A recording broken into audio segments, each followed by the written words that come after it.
नवनाथ ग्रंथातील अध्याय 4 मराठी कथा. मच्छिंद्रनाथ, भैरवनाथ, मातृका आणि हिंगळादेवी यांचे मराठीत अर्थ. अनेक तीर्थक्षेत्रांना भेट देत मच्छिंद्रनाथ हिंगळादेवीच्या दर्शनाला आले.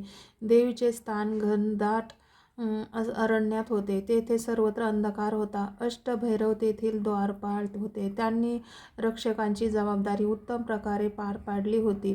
ज्यावेळी मच्छिंद्रनाथ देवीच्या दर्शनासाठी आले तेव्हा अष्टभैरवांनी त्यांचे कुसून चौकशी केली आणि तरीही त्यांना देवीच्या दर्शनास मनाई केली.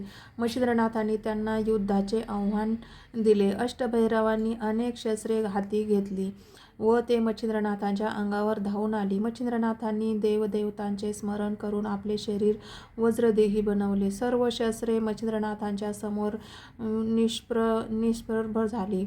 मच्छिंद्रनाथांनी अनेक अस्त्रांचे मंत्र जपून अष्टभैरवांना हैराण केले. नंतर वाताकर्षण मंत्राच्या प्रभावाने अष्टभैरवांना बेशुद्ध केले.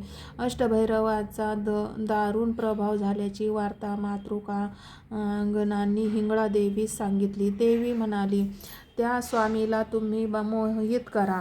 मच्छिंद्रनाथ मोहित करण्याची जबाबदारी सर्व मातृकांवर सोपविण्यात आली. तेव्हा मच्छिंद्रनाथांनी आपल्या सावधपणाची झलक पुन्हा प्रत्ययास आणली.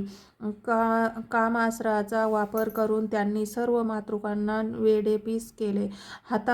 हातवारे करीत त्या मच्छिंद्रनाथापुढे कशाही नाचू लागल्या. तेव्हा मच्छिंद्रनाथ रागावले. त्यांनी वातास्त्र सोडले. त्यामुळे ती सर्व मातृकांची वस्त्रे सुटली. त्यांना आणखी धडे शिकवण्यासाठी त्यांच्यासमोर तेवढेच पुरुष निर्माण केले. आपण वस्त्रांनी पुरुषांसमोर नाचत आहेत.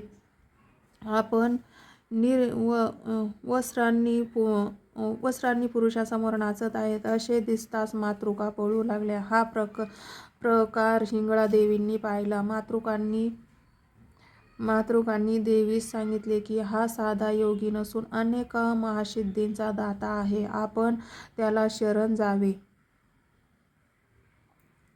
इतक्यात तेथे मच्छिंद्रनाथ आले. तेव्हा सर्व मातृका घाबरल्या. हिंगळादेवीने सर्व मातृकांना वस्त्रे दिली.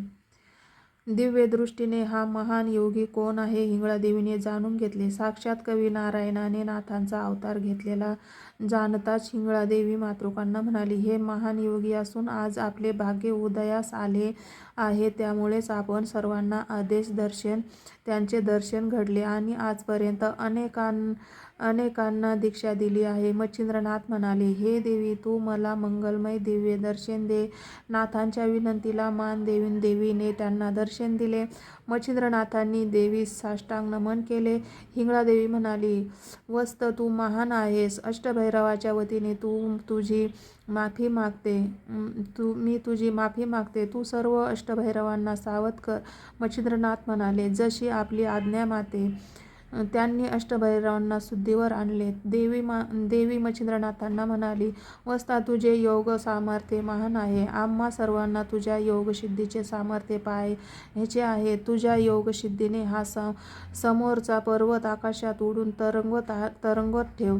नाथांनी देवीची आज्ञा शिरसावध मानून तसा महान चमत्कार करून दाखविला. देवीने मच्छिंद्रनाथांना स्पर्शास्त्र व भिन्नास्त्र ही दिव्य अस्त्रे प्रदान केली. मग 3 दिवस पाहुणचार घेत देवीकडे अनेक वर त्यांनी प्राप्त करून घेतले. या अध्यायाची फलश्रुती अशी आहे. या अध्यायाचे श्रवण अथवा पठण केल्यास अनेक अडचणीतून सुटका होणे, शत्रूचा दारुण प्रभाव होतो, अनेक कार्यात यश आणि मान प्राप्त होते. धन्यवाद.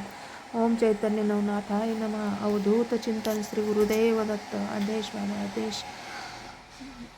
श्री शिवाय नमस्तुभ्यं. हर हर महादेव. हर हर.